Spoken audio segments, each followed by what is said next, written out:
Hello, नमस्कार, वंदनकम, सत श्री अकाल। आप सभी का स्वागत है आपके अपने ही चैनल मैग्नेट ब्रेन्स में। मेरा नाम है सत्यम शर्मा और आप सबको बधाई हो। किस लिए सर बधाई किस लिए? क्योंकि मैग्नेट ब्रेन्स आप सबके लिए लेकर आ गया है एक एक्सक्लूसिव सीरीज जिसका नाम है test paper series presented by Magnet Brains, है ना। टेस्ट पेपर सीरीज की बात हमने कहां की थी? हमने टेस्ट पेपर सीरीज की बात की थी अपने रोड मैप में। मैंने आपको कहा था कि भर भर के क्वेश्चन की प्रैक्टिस आपको कराई जाएगी।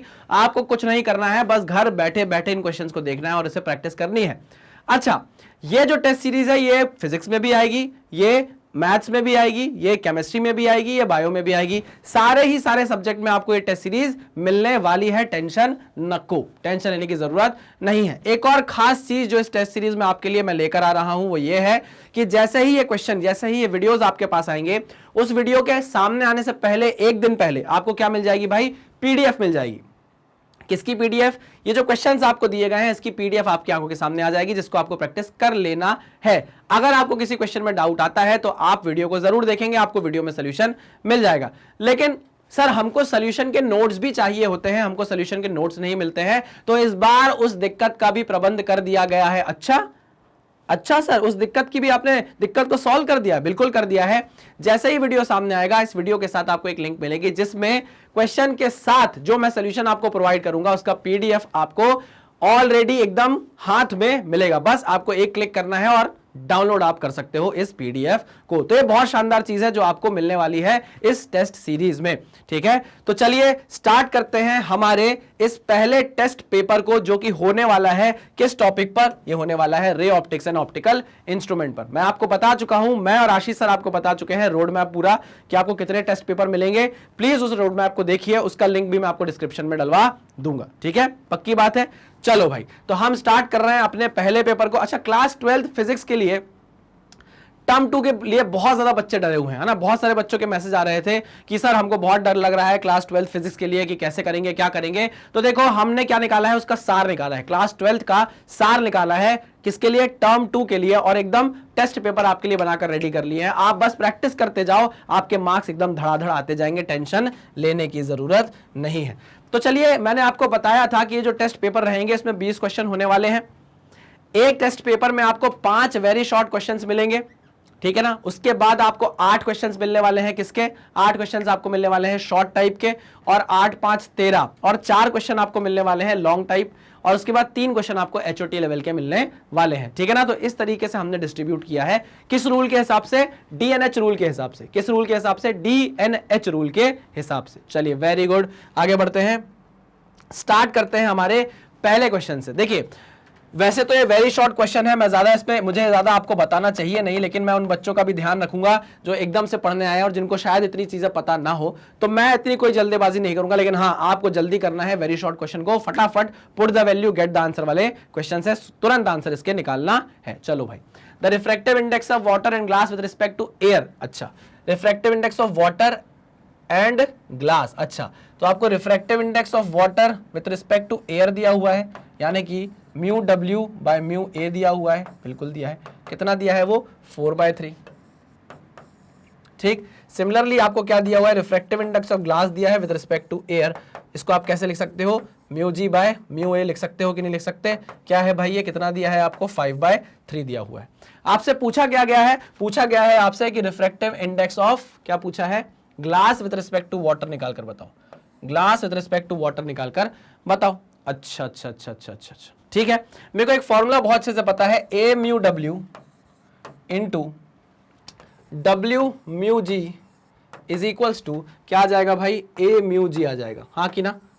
अगर आपको ये चीज पता नहीं है तो आपने लेक्चर्स नहीं देखे हैं, प्लीज जाकर लेक्चर्स देखिए। ये करने की जरूरत ऐसे नहीं है, सीधे सीधे डिवाइड भी कर सकते हो। जो थोड़ा दिमाग वाला होगा वो अभी तक ये कर चुका होगा। आपको क्या निकालना है? आपको निकालना है डब्ल्यू म्यू जी। आपको क्या निकालना है? W mu G. चलो, तो डब्ल्यू म्यू जी इधर रहने दो, ये है डब्ल्यू म्यू जी, इधर रहने दो, ये हो जाएगा a mu g divided by a mu डब्ल्यू, ए म्यू डब्ल्यू। ठीक है, चलो वैल्यूज है आपके पास इसकी। अरे सर कैसी बात कर रहे हो आप? इसकी वैल्यू है 5/3, लो 5/3। इसकी वैल्यू कितनी है? 4/3। तो 3 घूमकर ऊपर चला जाएगा, 4 नीचे आ जाएगा, 3 से 3 आपने काट दिया, कितना आ गया? 5/4। So answer is 5/4। यहां पर मैं आंसर लिख दे रहा हूं, आंसर इज 5/4। क्लियर है? बहुत बढ़िया, बहुत शानदार भाई, पहला क्वेश्चन हमने एकदम ध्वस्त कर लिया है। इसको आप नोट डाउन कर, अब नोट डाउन क्या करोगे, अब तो पीडीएफ मिलने वाला है सर बहुत बढ़िया, ये आपने बहुत अच्छा काम कर दिया। चलिए नेक्स्ट क्वेश्चन पे चलते हैं। नेक्स्ट क्वेश्चन क्या है, आइए। चलिए सोल्यूशन वही हो गया था हमारा, हमको इस पेज की जरूरत नहीं है। नेक्स्ट क्वेश्चन पे चलेंगे। अब बाय कॉनकेव लेंस, पढ़ो क्वेश्चन को, सॉल्व करने की कोशिश करो। क्या बता रहा है क्वेश्चन आपको, क्या biconcave lens of power P vertically splits into two identical plano concave parts, the power of each part will be। क्या बोल रहा है भैया, बाय कॉनकेव लेंस है। ओहो, इसको कैसे मिटाऊं मैं, इसको मिटाना है मुझे। अरे मिटा क्यों नहीं बेटा, बेटा बेटा मिटो ना। चलो हाँ, तो बाय कॉनकेव लेंस बनाना है। चलिए ये है आपका बाय कॉनकेव लेंस, ठीक है। बाय कॉनकेव लेंस बना दिया। यार मुझे ना अब थोड़ा दूसरे कलर की जरूरत पड़ेगी, और मैं वो दूसरा कलर कहाँ सेलेक्ट करूंगा, ऐड कस्टम कलर से, और उसको कर दूंगा ओके। ये बन गई हमारी लाइन रेड कलर की, ठीक है। ये हमारी प्रिंसिपल एक्सिस है। ये हमारा सरफेस 1 होता है, ये हमारा सरफेस 2 होता है। अगर आपको पता हो तो इस साइड आपका R1 होगा, इधर आपका R1 होने वाला है, और इधर आपका R2 होने वाला है। दिस इज योर R2, ठीक है। कंप्लीट, हाँ सर एकदम बढ़िया।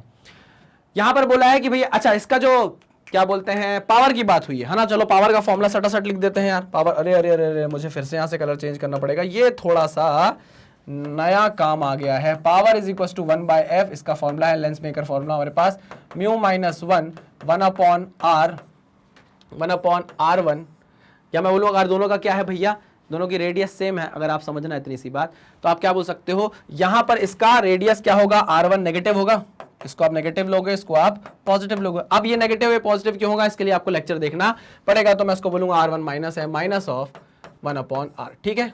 चलो वेरी गुड, कितना आ जाएगा, यह आ जाएगा -2 times of mu minus 1/r, यही आएगा, ठीक है। तो पावर कितना आ रहा है भैया, पावर आ रहा है आपका -2 म्यू माइनस 1/r। ये फॉर्मूला मैं चाहूं तो सीधे सीधे लिख सकता हूं, आपको पता होना चाहिए, वैसे आपकी मेहनत होनी चाहिए, ये आपके ऊपर ये भार होना चाहिए, ठीक है, कि ये आपको पता हो। चलिए अब उसने बोला कि इसको काट दो, इसको क्या करो, काट दो भैया। तो मैंने इसको काट दिया, लो कौन से कलर से काट दिया, मैं इसको ग्रीन कलर से काट देता हूं, आ जाओ। तो मैंने इसको काटा, लो भाई ऐसे काट दिया, तो ये प्लेनो कॉनकेव लेंस बन गया। क्या बन गया, प्लेनो कॉनकेव लेंस। अब आप सिर्फ इतने पार्ट पे ध्यान दो, सिर्फ इतने पार्ट पे ध्यान दो, ठीक है। चलो तो अब आपका सरफेस 1 यही है, लेकिन सरफेस 2 ये हो चुका है, इसको S2 डैश बोल देता हूं, ठीक है ना, ओके। तो अब इसका रेडियस ऑफ कर्वेचर आपको कहां मिलेगा, ओ हो मिटेगा कैसे, ये मिटने में बड़ी दिक्कत होती है। तो भाई इसको जरा मिटाएं, हाँ वापस पेन लाएं। तो मैं बोल रहा हूं इस सरफेस का रेडियस ऑफ कर्वेचर इधर ही होगा, मानते हो कि नहीं। अब इसका कुछ भी हो, इधर हो कहीं भी हो, लेकिन रहेगा क्या, इन्फिनिटी रहने वाला है। तो ये बात आप समझ गए कि नहीं। तो R1 यहां पर जो होने वाला है वो होने वाला है माइनस ऑफ R, ठीक है ना, माइनस ऑफ R, इसकी वैल्यू मैंने कितनी ली है, माइनस ऑफ R, ठीक है। और R2 कितने होने वाला है इस केस में, इन्फिनिटी होने वाला है, ठीक है। तो हम यहां पर फॉर्मूला बदल रहे हैं, लिख रहे हैं P dash is equal to 1/f dash. Formula क्या बदलेंगे, फॉर्मूला वही है, वैल्यूज बदल रहे हैं उसमें। तो ये हो जाएगा म्यू माइनस 1 ब्रैकेट में 1/r1। अब देखो R1 जो है वो माइनस ऑफ R के बराबर है, तो माइनस ऑफ R माइनस 1/इन्फिनिटी। 1/इन्फिनिटी कितना होता है, 0 होता है। 1/इन्फिनिटी कितना होता है, 0 होता है, ठीक है सर। तो यहां पर वैल्यू कितनी आ जाएगी, minus of mu minus 1/r आ गई वैल्यू। तो P dash is equal to 1/f dash, कितनी आ गई, माइनस म्यू माइनस 1/r। आपको ऐसा नहीं लग रहा है कि P डैश की वैल्यू P की जस्ट आधी है, आपको ऐसा नहीं लग रहा है कि P डैश की वैल्यू P की जस्ट क्या है भाई, आधी है। आ जाओ भाई ऐड टू कस्टम कलर कर दें हम जरा, add to custom colour, okay. चलिए तो हम यहां से ये बोल रहे हैं कि जो P डैश की वैल्यू है वो एक्चुअल में P की क्या है, एकदम आधी है। कितनी है, आधी है। तो इसका आंसर क्या होना चाहिए कि भैया अगर आप एक बाई कॉनकेव लेंस को काट कर दो प्लेनो कॉनकेव लेंस बना रहे हो तो उसकी जो पावर होगी वो आधी होगी, और फोकल लेंथ क्या हो जाएगी, डबल हो जाएगी। फोकल लेंथ क्या हो जाएगी, डबल हो जाएगी, ठीक है ना। तो पावर आधी, power becomes half, power becomes half, power becomes half, and focal length, focal length, focal length becomes double, focal length becomes double, ठीक, क्लियर, पक्का, हाँ सर एकदम पक्का है। चलो आगे बढ़ते हैं और आते हैं नेक्स्ट क्वेश्चन पर। नेक्स्ट क्वेश्चन क्या है, In order to increase the angular magnification of a simple microscope, one should increase the, in order to increase the angular magnification of a simple microscope, one should increase the, okay, solution भाई, formula, simple formula हम क्या लगाएंगे, हम ये बोलेंगे कि भैया angular magnification की अगर हम बात करें, ठीक है ना, तो उसका फॉर्मूला होता है 1 plus least distance upon F E, होता है कि नहीं होता, ठीक है। ये कब होता है, जब आप कहां होते हो, जब आपकी इमेज बने, फाइनल इमेज कहां बने, व्हेन फाइनल इमेज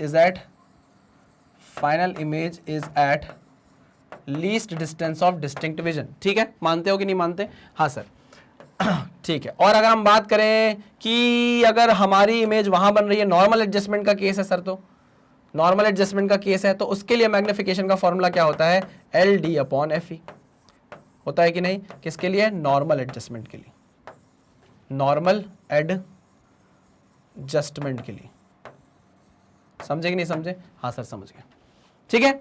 अब देखो दोनों ही फॉर्मूले को आप ध्यान से देखना, इसमें 1 अपॉन एफ ई है, इसमें 1 अपॉन एफ ई है। 1 अपॉन एफ ई को मैं क्या बोल सकता हूं, 1 अपॉन एफ ई को मैं क्या बोल सकता हूं, पावर बोल सकता हूं, P is equal to 1 upon F e, है ना, आई पीस की बात हो रही है, हो सकता है कि नहीं हो सकता। तो ये फॉर्मूला थोड़ा सा मॉडिफाई करने के बाद आपको ऐसा दिखेगा क्या, 1 plus L D into power, हाँ कि ना, और ये वाला फॉर्मूला मॉडिफाई होने के बाद आपको कैसा दिखेगा, एल डी इंटू पावर, हाँ कि ना। तो दोनों ही केस में आप देख सकते हो कि मैग्निफिकेशन जो है वो डायरेक्टली प्रोपोर्शनल है किसके, पावर के। तो अगर आपको क्या करना है, मैग्निफिकेशन बढ़ाना है, अगर आपको करना है मैग्निफिकेशन बढ़ाना है, तो आपको क्या करना होगा, पावर को बढ़ाना होगा, ठीक है, क्या करना होगा, पावर को बढ़ाना होगा। चलिए, तो वेरी गुड, यहां डायरेक्टली प्रोपोर्शनल हो गया है ये पावर के, तो आपको क्या करना पड़ेगा, पावर को बढ़ाना पड़ेगा। लिख लिया है ये सब, चलो, अरे यार एक तो मैं भी भूल जाता हूं, लिखने वाला काम ही नहीं, अब तो पीडीएफ होगा ना। चलिए next question, mention any 2 situations in which Snell's law of refraction fails, okay, ठीक है, करेंगे कोशिश। Mention any 2 situations in which Snell's law of refraction fails. पहले तो ये बताओ स्नेल्स लॉ होता क्या है, तो स्नेल्स लॉ होता है sir sine i upon sine r, sine i upon sine r is equal to mu, होता है कि नहीं होता, म्यू 2 बाई म्यू 1 होता है, वैसे तो म्यू 2 बाई म्यू 1 होता है।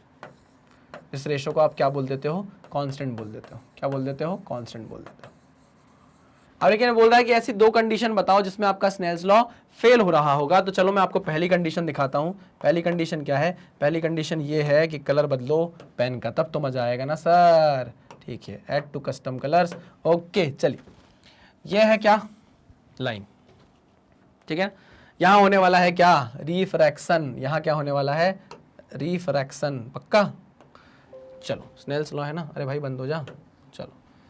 अब देखो यहां से मैंने लाइट इंसिडेंट कराई, ठीक है ना, ये लाइट इंसिडेंट हुई आपकी, ठीक, और यहीं से ये रिफ्रैक्ट हो गई, क्या हो गई, ये रिफ्रैक्ट हो गई, this is mu 1, this is mu 2। यहां पर एंगल ऑफ इंसिडेंस आप कितना बोल सकते हो, 0, एंगल ऑफ इंसिडेंस कितना है, 0।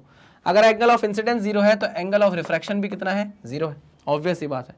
अगर एंगल ऑफ इंसिडेंस 0 हो गया, एंगल ऑफ रिफ्रैक्शन 0 हो गया, भैया ये वैल्यू 0 थोड़ी ना हो सकती है, ये वैल्यू 0 थोड़ी ना हो सकती है, ये वैल्यू कभी भी 0 नहीं होगी। तो पहली कंडीशन ये है कि अगर आपका एंगल ऑफ इंसिडेंस और angle of refraction, angle of incidence is equal to angle of refraction किसके बराबर हो जाए, 0 के बराबर हो जाए, तब क्या होता है, स्नेल्स लॉ फेल हो जाता है। Snell's law, Snell's law, Snell's law बेटा, लॉ क्या लिख रहे हो, क्या लिख रहे हो, स्नेल्स लॉ फेल्स, ठीक है। अच्छा, ये तो हो गई पहली कंडीशन। अब दूसरी कंडीशन की बात करते हैं। तो दूसरी कंडीशन ये है कि अगर सेम ऐसा ही आपके पास एक μ1 है, एक म्यू है, 2 अलग अलग सब्सटेंस है, एक के रिफ्रैक्टिव इंडेक्स है μ1, एक का μ2 है, और इस तरीके से आपकी रे आ रही है, अंग लगा दे रे, add to custom colours, okay, अंग लगा दे रे। चलो, तो ये आपकी रे आई। यहां पर ये बात हो गई कि μ2 किसके बराबर हो गया, μ1 के बराबर हो गया। μ2 किसके बराबर है, μ1 के बराबर है। तो मान लीजिए ऐसे रे आ रही है, ठीक है ना, तो क्या कोई बेंडिंग होगी, क्या लाइट में कोई रिफ्रैक्शन होगा, नहीं, कोई भी रिफ्रैक्शन नहीं होने वाला है, कोई भी बेंडिंग आपको देखने को नहीं मिलेगी। तो यहां पर मैं बोल देता हूं no bending of light, no bending of light, ठीक है। इसका मतलब नो रिफ्रैक्शन, नो रिफ्रैक्शन, सी बात है, अगर रिफ्रैक्शन नहीं हुआ तो स्नेल्स लॉ भी क्या ही लगेगा, फेल। आई मेरी बात समझ में? हाँ सर। अच्छा, तीसरा केस और देख लेते हैं। एक और केस मेरे दिमाग में आ रहा है, जरा उसके बारे में बात कर लेता हूं मैं। एक और केस देख लेते हैं, उसके बारे में बात कर लेता हूं। वो क्या है कि अगर मान लीजिए टोटल इंटरनल रिफ्लेक्शन है, क्या है, टोटल इंटरनल रिफ्लेक्शन है, ये आपकी नॉर्मल, ठीक है ना, टोटल इंटरनल रिफ्लेक्शन है, ये गई आपकी रे, ठीक है ना। यहां पर जो इंसिडेंस एंगल है, अगर वो क्रिटिकल एंगल से बड़ा हो गया, अगर वो क्रिटिकल एंगल से बड़ा हो गया तो रे बाहर जा ही नहीं पाएगी। ये मान लीजिए आपका रिफ्रैक्टिव इंडेक्स μ2 है, ये रिफ्रैक्टिव इंडेक्स μ1 है, आपकी रे बाहर जा ही नहीं पाएगी, ये क्या करेगी, उसी मीडियम में वापस आ जाएगी। तो आप इसको क्या बोलते हो, टोटल इंटरनल रिफ्लेक्शन, है ना। क्लियर है कि नहीं? हाँ सर। तो टोटल इंटरनल रिफ्लेक्शन के केस में भी क्या होता है, स्नेल्स लॉ लगता ही नहीं है, ऑब्वियस सी बात है। यहां पर होना तो चाहिए था रिफ्लेक्शन, लेकिन यहां पर एक नया कंसेप्ट आ गया क्रिटिकल एंगल का, उसके कारण यहां पर टोटल इंटरनल रिफ्लेक्शन हो गया, रे बाहर जा ही नहीं पाई दूसरे मीडियम में, तो यहां भी क्या हो जाएगा, आपका स्नेल्स लॉ वैलिड नहीं हो पाएगा। ठीक है, तो ये कौन सा फिनोमिना है, total internal reflection, total internal reflection. चलिए भाई, वेरी गुड, आगे बढ़े, आगे बढ़े। हाँ सर, चलिए भाई, एक और क्वेश्चन, माने यानी कि आपका वेरी शॉर्ट क्वेश्चन का आखिरी क्वेश्चन होने वाला है। चलो भाई, an equiconvex lens of focal length f is cut into two equal halves in thickness, what is the focal length of each of. वहां पावर की बात की थी, वहां पावर की बात की थी, यहां किसकी बात कर रहा है, फोकल लेंथ की बात कर रहा है। किसकी बात कर रहा है, फोकल लेंथ की बात कर रहा है। तो आइए इसको भी सोल्यूशन देता हूं मैं इसका, आप इसको लेकिन सॉल्व करने की कोशिश करिए भाई खुद से, प्लीज प्लीज प्लीज, मैं चाहूंगा कि आप इसको खुद से सॉल्व करने की कोशिश करिए। क्या है भाई, ये इक्वी कॉन्केव कॉन्वेक्स लेंस है, इक्वी कॉन्वेक्स लेंस है, ठीक है sir, of focal length F, of focal length f is cut into two equal half in thickness. अच्छा, मतलब इसको मैंने हाफ किया तो ये क्या बनेगा, एक प्लेनो कॉन्वेक्स बनेगा, प्लेनो कॉन्वेक्स बनेगा, ठीक है ना।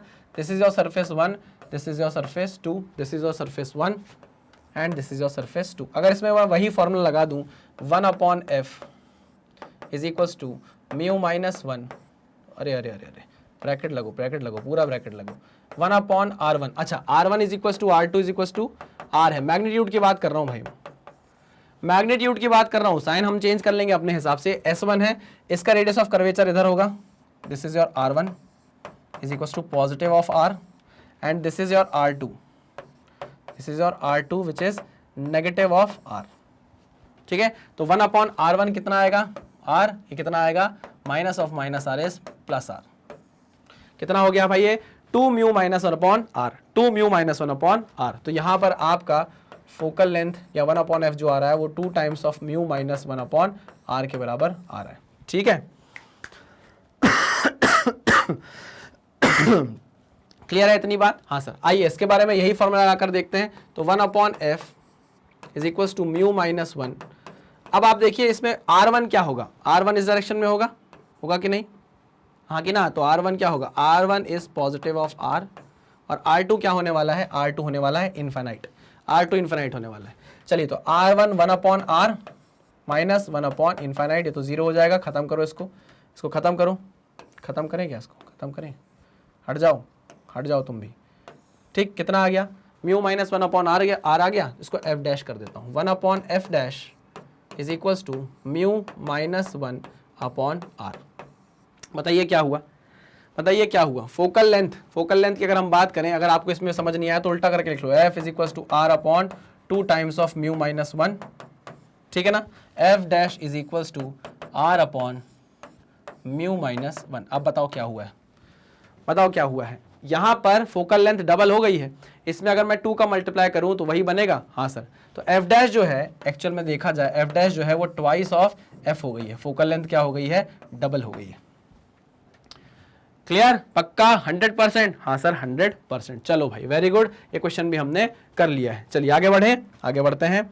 अब आपके आने वाले हैं क्या, शॉर्ट आंसर टाइप क्वेश्चंस। तो आप शॉर्ट आंसर टाइप क्वेश्चन आप देखिए कौन से आने वाले हैं आपकी आंखों के सामने। पहला क्वेश्चन है ये, what is the focal length of a convex lens of focal length 30 centimetre in contact with the concave lens of focal length 20 centimetre, is the system of converging और diverging lens, ignore thickness of the lenses. Okay okay, ऐसा question तो मुझे ऐसा लग रहा है कि हमने क्लास में अपने किया है। फिर भी यहाँ पर कॉम्बिनेशन ऑफ 2 लेंसेज है, एक कॉन्वेक्स लेंस है और एक कॉन्केव लेंस है, कुछ ऐसा कॉम्बिनेशन बनेगा। देखिए, ये देखिए, ये देखिए, ये देखिए, ये देखिए और ये देखिए, ठीक है ना। ये है आपकी प्रिंसिपल एक्सिस। यहां पर बोल रहा है कि F1 जो है कॉन्वेक्स लेंस, उसकी फोकल लेंथ जो है वो 30 सेंटीमीटर है और जो F2 है वो कितना है भाई 20 सेंटीमीटर। ठीक है ना। अब कॉन्केव लेंस की तो नेगेटिव होती है फोकल लेंथ, इतना तो आपको पता ही होगा, अभी तक क्वेश्चन इतने सॉल्व कर लिए हमने। चलिए तो यहां पर हम इस पूरे सिस्टम की फोकल लेंथ निकालते हैं और उसका फॉर्मूला क्या है 1/f is equal to 1/f1 plus 1/f2। चलिए very good. F1 is 30 centimetre, F2 is 30 centimetre. चलिए वेरी गुड। आ जाइए देखते हैं, पुट करते हैं वैल्यू 1/30 प्लस 1/20, 1/30 प्लस 1/20। अच्छा ये सही किया क्या मैंने? नहीं सर, आपने सही नहीं किया है, क्योंकि यहाँ पर फोकल लेंथ नेगेटिव में आएगी तो आप प्लस की जगह क्या लगाओगे भाई? माइनस लगाओगे। प्लस की जगह आप क्या लगाओगे? माइनस लगाओगे। चलिए तो हम प्लस की जगह माइनस लगा देते हैं। क्यों लगाया माइनस, आप समझ गए ना? क्योंकि यहाँ पर कॉन्केव लेंस है, उसकी फोकल लेंथ नेगेटिव होती है। चलिए भाई इसको सॉल्व करेंगे तो कितना आएगा? ये हो जाएगा 20 माइनस 30/600। ठीक है, यानी कि -10/600। ये 0 से 0 कट गया तो -1/60। तो 1/f की वैल्यू कितनी है? -1/60, यानी f की वैल्यू कितनी आ गई? -60 सेंटीमीटर। अब इसका क्या मतलब है? ये जो फोकल लेंथ है ये एक्चुअल में इस पूरे सिस्टम की फोकल लेंथ है। इस पूरे सिस्टम की फोकल लेंथ है क्या? इस पूरे सिस्टम की फोकल लेंथ है ये कितनी? -60 सेंटीमीटर। इसका क्या मतलब है? माइनस साइन आपको ये बता रहा है कि एक्चुअल में ये एक डाइवर्जिंग सिस्टम बनेगा। ये सिस्टम एक डाइवर्जिंग लेंस बनाएगा जो एक्चुअल में किसकी तरह काम कर रहा है? कॉन्केव लेंस की तरह काम कर रहा है। तो this system is behaving like a concave, लिख देता हूं, सिस्टम इज बिहेविंग लाइक अ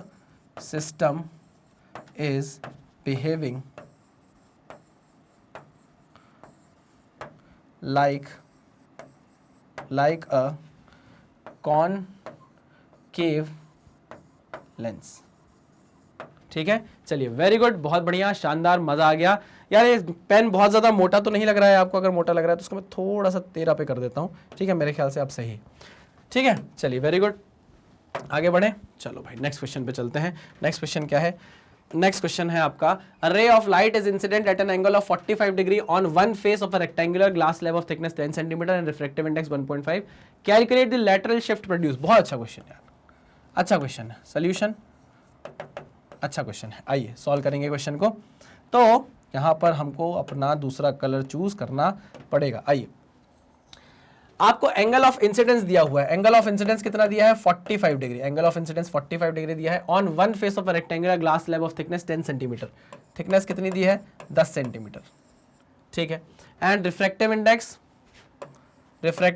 1.5 दिया हुआ है। आपसे लैटरल शिफ्ट पूछ रहा है, यानी कि आपसे डी पूछ रहा है। ठीक है, इसका फॉर्मूला क्या होता है? T into sine i minus r, T into sine i minus r, sine i minus r upon cos r, cos r. अच्छा, आई की वैल्यू आपके पास है, ठीक है, टी की वैल्यू आपके पास है, बिल्कुल है, और आपके पास क्या नहीं है? आपके पास आर की वैल्यू नहीं है। आर की वैल्यू आपके पास नहीं है, तो आप आर की वैल्यू फाइंड आउट कर लो।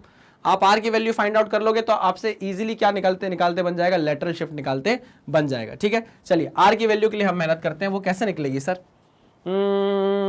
मुझे भी नहीं पता कैसे निकलेगी। चलिए थोड़ा सा दिमाग लगाएंगे। हम ये जानते हैं sine i upon sine r is equals to mu. ठीक है, जानते हो कि नहीं जानते? बिल्कुल जानते हैं। साइन आई की वैल्यू कितनी है? साइन 45। ठीक, साइन आर हमको निकालना है, म्यू की वैल्यू है 1.5।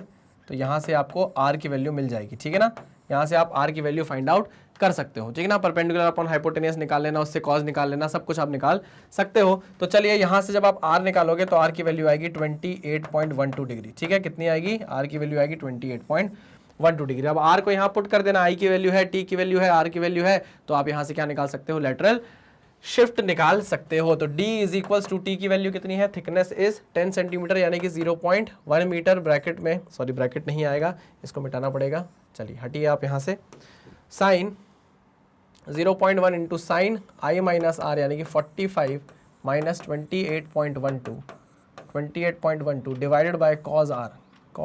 कॉस आर की वैल्यू कितनी है? 28.12। ठीक है ना, आप इसे सॉल्व करेंगे तो आपके पास लेटरल डिस्प्लेसमेंट आएगा 0.033 मीटर। ठीक है ना, इसे कोशिश करिएगा सॉल्व करने की, आपके पास आंसर आ जाएगा। चलिए आगे बढ़े नेक्स्ट क्वेश्चन पे।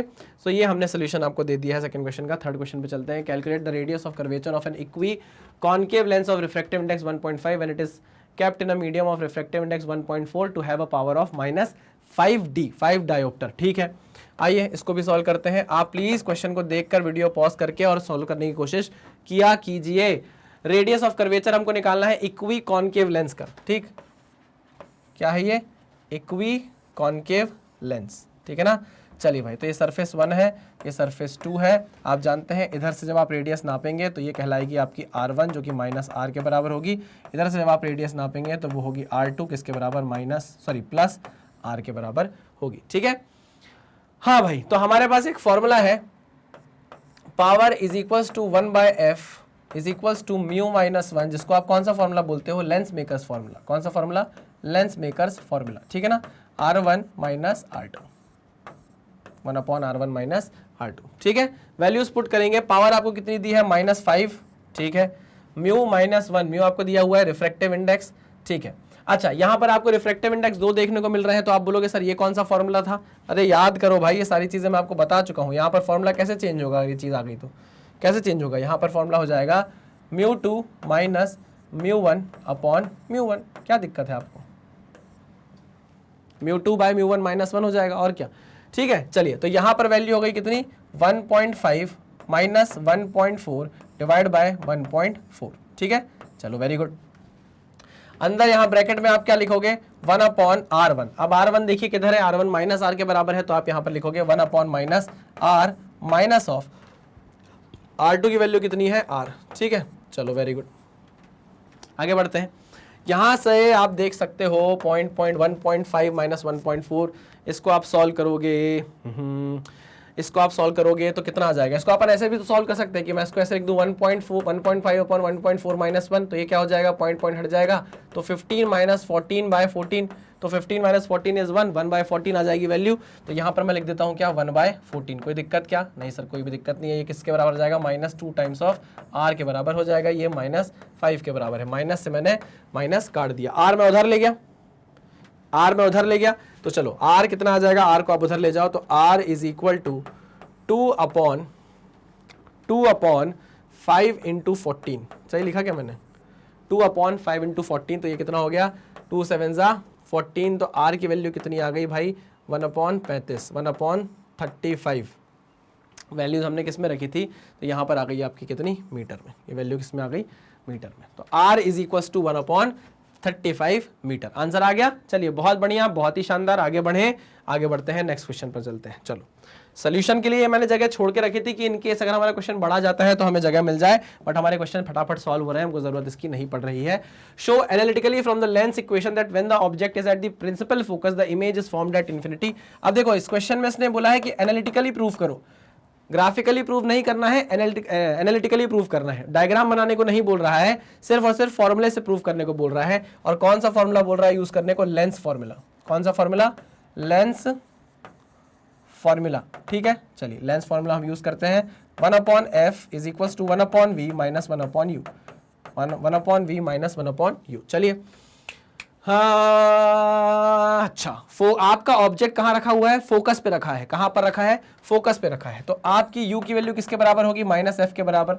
ठीक है, ऑब्वियस सी बात है, लेंस के इस साइड रखा होगा आपका ऑब्जेक्ट, तो नेगेटिव में लेना पड़ेगा आपको। तो u की वैल्यू -f के बराबर आ गई, तो 1/f is equal to 1/v minus of -f। तो माइनस माइनस प्लस हो जाएगा कि नहीं हो जाएगा? बिल्कुल हो जाएगा। तो 1/f is equal to 1/v plus 1/f हुआ क्या? हाँ सर, ये 1/f इधर चला जाएगा, तो 1/v किसके बराबर हो जाएगा? 1/v is equal to 1/f अब उधर ले गए, तो ये माइनस हुआ, कितना हो गया? 0 हो गया। तो v की वैल्यू कितनी आ गई? इन्फिनिटी आ गई। तो आपकी जो इमेज बन रही है, इमेज कहाँ बन रही है? इन्फिनिटी पे बन रही है। अगर आपने अपने ऑब्जेक्ट को कहाँ रखा है? प्रिंसिपल फोकस पर रखा है। तो ये देखिए एनालिटिकली हमने प्रूव कर दिया है। सिंपल, बहुत बढ़िया। चलो आओ नेक्स्ट क्वेश्चन पे चलते हैं, ये भी हमको जरूरत नहीं है इस बार खाली स्लाइड की। नेक्स्ट क्वेश्चन है, a student measures the focal length of a convex lens by putting an object pin at a distance u from the lens and measuring the distance v of the image pin. What will be the graph between u and v? अब देखिए ये वाले question जहां तक मैंने देखे हैं और जितने क्वेश्चन मैंने आपको कराए हैं, आपको समझ में ये आना चाहिए कि अगर आप बात करो कॉन्वेक्स लेंस की, तो कॉन्वेक्स लेंस में आपको सारे इमेज फॉर्मेशन के डायग्राम पता होने चाहिए कि अगर आप f और 2f के बीच में रखोगे, अगर आप ऑप्टिकल सेंटर और f के बीच में रखोगे तो इमेज कहां बनेगी, f 2f के बीच में अगर ऑब्जेक्ट को रखोगे तो इमेज कहां बनेगी, इन्फिनिटी पे ऑब्जेक्ट को रखोगे तो इमेज कहां बनेगी। ये सारी की सारी चीजें आपको पता होनी चाहिए। एक बात पक्की है कि जब आप कॉन्वेक्स लेंस की बात करते हो तो जो इमेज बनती है वो पॉजिटिव डायरेक्शन में बनती है, मतलब v की वैल्यू पॉजिटिव आती है, और u आपका हमेशा क्या होता है, नेगेटिव होता है। u हमेशा क्या होता है, नेगेटिव होता है, क्योंकि लेंस के इस साइड ही आप ऑब्जेक्ट को प्लेस करते हो, ठीक है ना। अब देखो हमारे पास फॉर्मूला है, लेंस फॉर्मूला है 1/f is equal to 1/v minus 1/u, ठीक है ना। चलिए इसको थोड़ा सा सिंप्लीफाई करते हैं, ये हो जाएगा u minus v upon u into v 1/f। तो अगर हम बात करें f की, तो f किसके बराबर होगा, u into v upon u minus v के, u into v upon u minus v के, है ना। हम ये बोल सकते हैं, इसको मैं कलर बदल के लिखना चाहूंगा, मैं कलर बदल के मतलब मैं नहीं अपना कलर बदलूंगा, पेन अपना कलर बदलेगा, कि ये जो है ये एक्चुअल में एक हाइपरबोलिक इक्वेशन है। क्या है ये, एक हाइपरबोलिक इक्वेशन है। ये क्वेश्चन जब आपके सामने आएगा तो इस क्वेश्चन में 4 डायग्राम होंगे, 4 अलग अलग ग्राफ बने होंगे, उसमें से 2 ही हाइपरबोला होंगे, एक नेगेटिव डायरेक्शन में बना होगा और एक पॉजिटिव डायरेक्शन में बना होगा। तो अगर हम बात करें तो इसका ग्राफ कहां बनना चाहिए, जरा उसके बारे में बात करते हैं। तो अगर this is u and this is v, this is u, this is minus u, है ना, and this is minus v, क्योंकि ये यहां पर क्या है, हाइपरबोलिक इक्वेशन है। क्या है, हाइपरबोलिक इक्वेशन है, तो यहां पर जो हाइपरबोला बनना चाहिए, क्योंकि आपका u क्या होगा, क्योंकि आपका u क्या होगा, नेगेटिव होगा, क्योंकि आप हमेशा उसको लेंस के, ऑब्जेक्ट को हमेशा लेंस के सामने रखोगे। अगर ये आपका लेंस है तो आप अपने ऑब्जेक्ट को कुछ ऐसे रखते हो, तो इसकी जो डिस्टेंस है u, वो क्या होती है, नेगेटिव होती है। क्या होती है, नेगेटिव होती है। मानते हैं कि नहीं मानते, हाँ सर। तो u की वैल्यू नेगेटिव होगी तो आपका जो हाइपरबोला बनेगा वो कुछ ऐसा बनना चाहिए। तो ग्राफ कैसा बनेगा, कुछ इस तरीके का बनेगा। क्लियर, पक्का, 100%, हाँ सर। चलिए वेरी गुड, आगे बढ़े नेक्स्ट क्वेश्चन पे। तो चलिए भाई एक और क्वेश्चन आपकी आंखों सामने। A tank is filled with water solution, a tank is filled with water to a height of 12.5 centimetre, यानी कि आपको ये रियल डेप्थ दे दी है ना, ये आपको रियल डेप्थ दे दी है, जिसको मैं d से रिप्रेजेंट करता हूं, रियल डेप्थ कितनी दे दी है, और वो 12.5 सेंटीमीटर, 12.5 सेंटीमीटर, ठीक। The apparent depth of a needle lying at the bottom of the tank is measured by the microscope to be 9.4 centimetre. आपको d डैश दे दिया है, d डैश यानी कि क्या है आपका apparent depth। क्या है, apparent, apparent की स्पेलिंग सही लिखिए कि नहीं लिखिए, नहीं गलत लिखिए, एक ही आर होता है, ठीक है ना, apparent depth। चलिए वो कितना दिया है, 9.4 सेंटीमीटर, ठीक है ना। अब क्योंकि शॉर्ट आंसर टाइप क्वेश्चन है, इसमें डायग्राम बनाकर मैं आपको नहीं दिखा रहा हूं, ये भी मैंने एनसीईआरटी का जहां तक ये क्वेश्चन है हमने इसको सॉल्व किया है। तो आपसे वो पूछ रहा है what is the refractive index of water. अब आपको वाटर का रिफ्रैक्टिव इंडेक्स निकालना है, तो हमारे पास एक बहुत ही प्यारा फॉर्मूला है, μ2 by μ1 is equal to d upon d dash, d upon d dash. ये वैल्यू 1 से बड़ी होनी चाहिए, याद रखना, ठीक है। यहाँ पर जो म्यू है वो एयर का है, वो एयर का रिफ्रैक्टिव इंडेक्स है, उसको हम 1 ले लेंगे। μ2 की वैल्यू आपको निकालनी है, यानी कि μ2 किसके बराबर है, μw के बराबर है, वाटर का रिफ्रैक्टिव इंडेक्स है 9.4 डिवाइड बाय 12.5 सेंटीमीटर, है ना। इसको आप डिवाइड करोगे, पॉइंट हटा दोगे, यहाँ से पॉइंट हटा, यहाँ से पॉइंट हटा, 0 0 कट जाएगा, 94/125। इसको आप सॉल्व करोगे 90, उल्टा लिख दिया, वही मैं सोचूं 1 से छोटी वैल्यू कैसे आ रही है।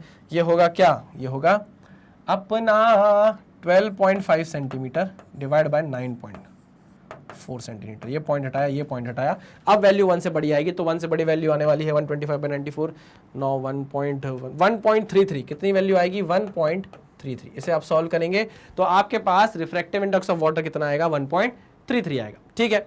आगे क्या पूछ रहा है, what is the refractive index of water if the water is replaced by a liquid of refractive index 1.63। अब वो बोल रहा है कि भैया एपरेंट डेप्थ की वैल्यू क्या होगी, एपरेंट डेप्थ की वैल्यू क्या होगी अगर आप लिक्विड बदल दो। तो देखो जब आप लिक्विड बदलते हो, आपको पता है कि जब आप लिक्विड बदलोगे d अपॉन d डैश, आपने ऐसे लिक्विड को डाला है जिसका रिफ्रैक्टिव इंडेक्स अब बढ़ चुका है, तो एपरेंट डेप्थ क्या हो जाएगी, कम हो जाएगी। एपरेंट डेप्थ की वैल्यू अब 9.4 से तो कम आने वाली है, ये बात पक्की है, क्योंकि आपका जो रिफ्रैक्टिव इंडेक्स है वो inversely proportional to apparent depth है।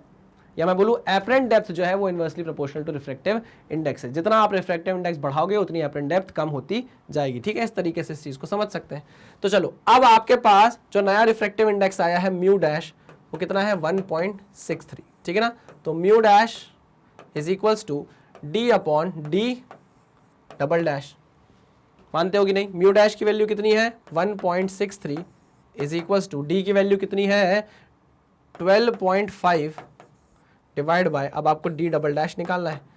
ठीक है, तो डी डबल डैश की वैल्यू आप क्या करोगे, कैलकुलेट करोगे, तो डी डबल डैश की वैल्यू 12.5 डिवाइड बाय 1.63 इसको आप सॉल्व करोगे तो 7.6 समथिंग आएगी ना, ऑलमोस्ट 7.6 सेंटीमीटर आएगी। प्लीज को सॉल्व करके देखिएगा। 7.6 सेंटीमीटर वैल्यू आएगी आपके नए एपरेंट डेप्थ की। नए एपरेंट डेप्थ की वैल्यू आने वाली है 7.6 सेंटीमीटर। तो अब वो पूछ रहा है कि what distance would the microscope have to move to focus the needle again. तो एपरेंट डेप्थ में जितना चेंज आया होगा उतना ही माइक्रोस्कोप को क्या करना पड़ेगा भाई, अपने आप को एडजस्ट करना पड़ेगा। बिल्कुल सही बात है। ठीक है ना, adjustment needed for microscope, adjustment needed for microscope, adjustment needed for microscope, वो कितना होगा भैया, D dash minus D double dash, यानी कि 9.4 माइनस 7.67 सेंटीमीटर। ये आपका हो गया आंसर। क्लियर है? बहुत बढ़िया, आगे बढ़ते हैं, नेक्स्ट क्वेश्चन को देखते हैं भाई। देखिए, बहुत ही सटासट क्वेश्चन और अच्छे क्वेश्चन हम करते जा रहे हैं। मजा आ रही है हमको हमारे टेस्ट पेपर को सॉल्व करने में। बस ऐसे ही टेस्ट पेपर अगर आप सॉल्व करते रहना, मैं आपको गारंटी दे रहा हूं कि आपका टर्म 2 एग्जाम धड़ल्ले से जाएगा, शानदार जाएगा, और हो सकता है कि आप एग्जाम जल्दी देकर बाहर भी आ जाओ और मार्क्स बहुत सारे आए आपके, बहुत ही शानदार मार्क्स आए।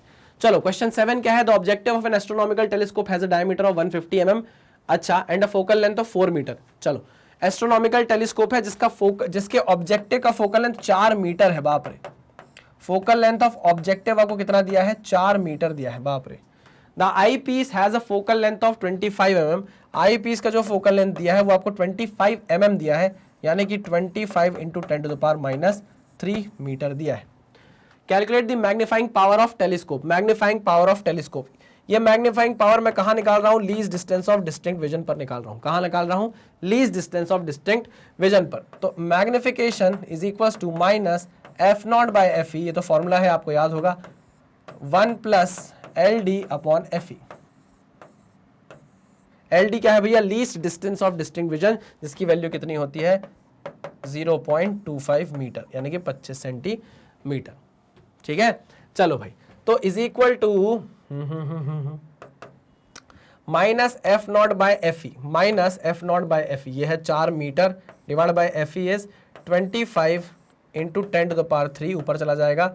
चलिए, ब्रैकेट में 1 प्लस कितनी आएगी value 0.25 metre upon fe, fe कितना, ये ऊपर आ जाएगा 10⁻³। ठीक है, नीचे क्या है, fe की वैल्यू 25, नीचे है 25, ये आप पॉइंट हटाओगे तो नीचे वैल्यू आ जाएगी 100।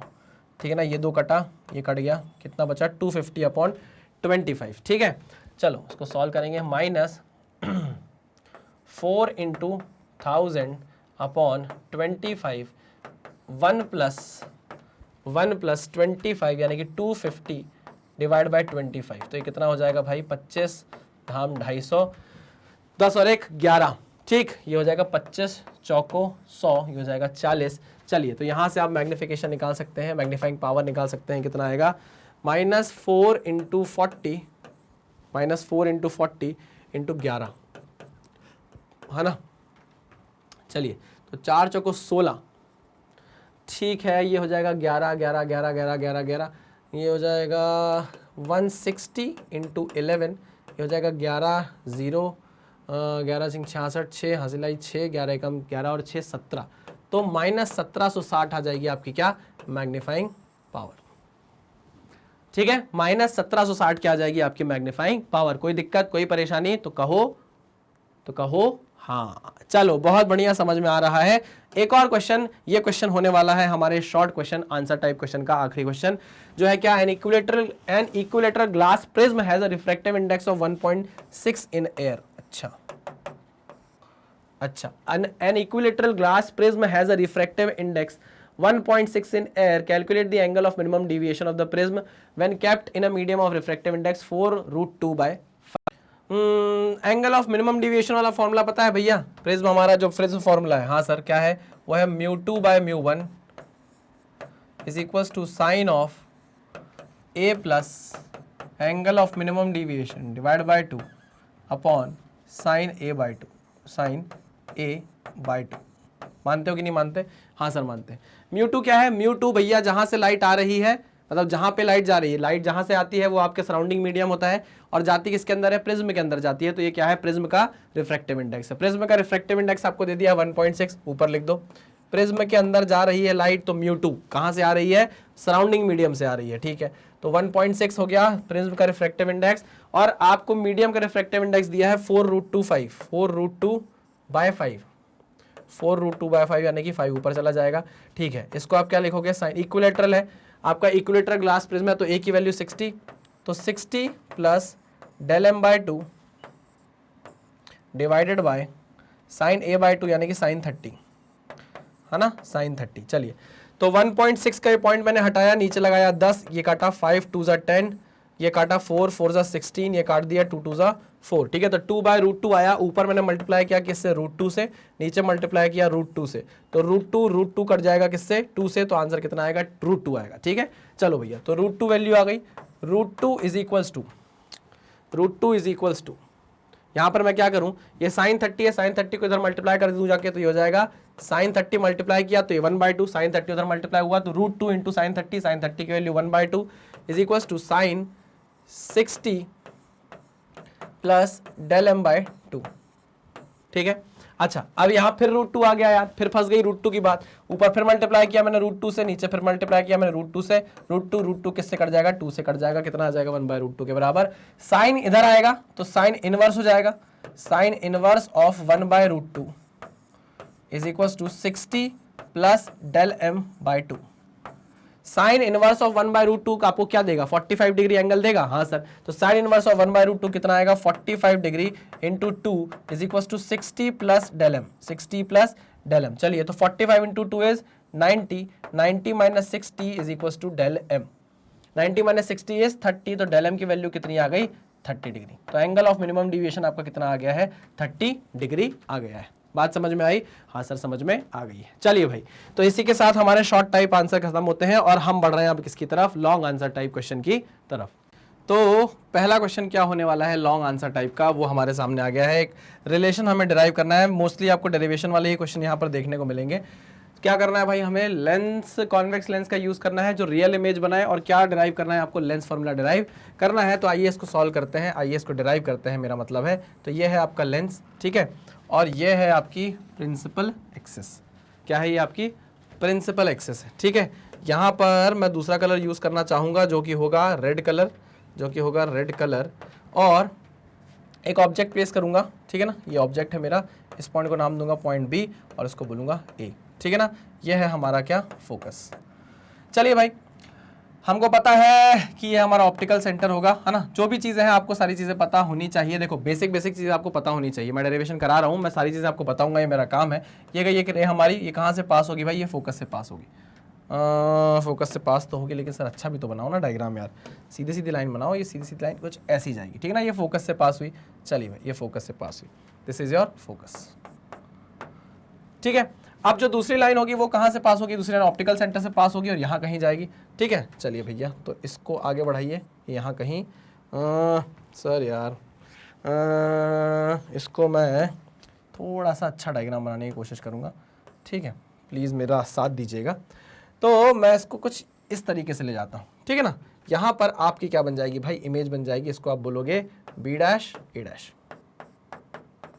बी डैश ए डैश, ठीक है। दिक्कत कोई नहीं? सर कोई दिक्कत नहीं है, दिस इज योर फोकस। चलिए भाई, तो ये आपका ये पॉइंट ओ है, इस पॉइंट को आप बोल दीजिए सी पॉइंट, ठीक है ना। इस पॉइंट को मैंने नाम दे दिया है क्या? सी, और उसको ऐसे जोड़ दिया है। चलिए, यहाँ पर आपको दो ट्राइंगल पर ध्यान देना है, एक तो है आपका ए बी ओ और एक है ए डैश बी डैश ओ, ठीक है। चलो, तो हम ट्राइंगल बदल रहे हैं, ट्राइंगल बदल रहे हैं मतलब अपना कलर बदल रहे हैं पेन का, और ट्राइंगल कंसिडर कर रहे हैं, triangle A B O and triangle A dash B dash O, ठीक है ना। दोनों ट्राइंगल को आप ध्यान से देखिएगा, इन दोनों ट्राइंगल में ये एंगल और ये एंगल बराबर है क्या? दोनों 90 डिग्री है। हाँ सर दोनों 90 डिग्री है। क्या ये एंगल और ये एंगल बराबर है? हाँ सर दोनों एंगल बराबर है। ठीक है, अब भैया एक ट्राइंगल में 3 ही एंगल होते हैं, एक 2 एंगल बराबर हो गए तो तीसरा भी क्या होने वाला है? बराबर होने ही वाला है, मतलब ये एंगल इसके बराबर हो गया। आई बात समझ में? हाँ सर, ये तीनों एंगल क्या हो गए? आपस में बराबर। चलो, तो अगर ये तीनों एंगल आपस में बराबर हो गए तो हम बोल सकते हैं कि triangle ABO is and triangle A', B' O similar triangle. Similar की स्पेलिंग गलत हो सकती है, प्लीज एक बार देख लीजिएगा। सिमिलर ट्राइंगल, ठीक है। अगर आपके ट्राइंगल सिमिलर प्रूव हो गए तो आप इनकी साइड का रेशियोज ले सकते हैं, ठीक है। तो हम बोल सकते हैं AB by A', B' is equals to AB by A', B' is equals to BO upon BO upon B'। मानते हो कि नहीं मानते? बिल्कुल मानते हैं सर। चलिए, इसको मैं बोलूंगा इक्वेशन नंबर 1। अब मैं दूसरा ट्रायंगल कंसीडर करने का मन है मेरा, तो मैं दूसरा ट्रायंगल कंसीडर करूंगा। वो ट्रायंगल कौन सा होने वाला है? वो होने वाला है COF and A', B', COF and triangle, next slide ले लेता हूं मैं। COF triangle COF and triangle A' and triangle A', क्या था भाई? Triangle A', O, B'।